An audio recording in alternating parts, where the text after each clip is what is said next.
तो अस्सलाम वालेकुम। हम आज आया है अपने यूट्यूब चैनल पर नोमन जमल नाम से। और सुनाओ क्या हाल है, ठीक जाके सब। तो हम इंशाल्लाह आज वीडियो बनाएंगे यार। इतना दिन हमने वीडियो नहीं बनाया, हमको टाइम नहीं मिला, फारिग नहीं था, बहुत काम थे, बहुत बिजी थे। हम अभी फारिग हुआ है तो इंशाल्लाह आज के बाद बहुत अच्छी वीडियो बनाएंगे। आप लोगों को मैं दिखाऊंगा।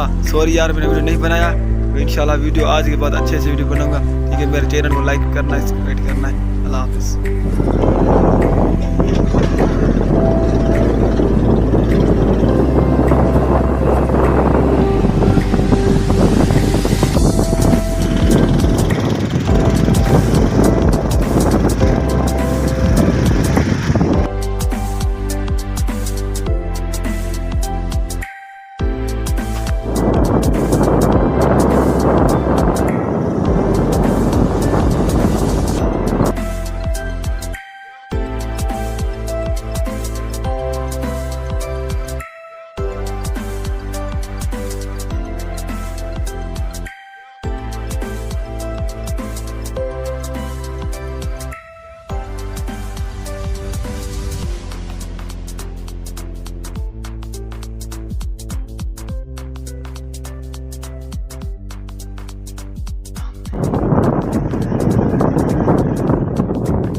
हम भाई बंद पूछ के हम होटल में खड़े। हम चाय पी रहे, देखते हो अपने हाथ में चाय। इंशाल्लाह चाय पी के आराम करेंगे।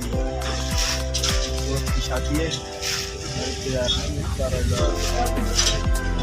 इंशाल्लाह बहुत मज़ा है। चाय पियो जिंदगी जियो। एक वक्त था आपने सुना है ना, भाई तब पियो जिंदगी जियो। चाय पियो, चाय का मजा लियो, जिंदगी का मजा लियो। ओके।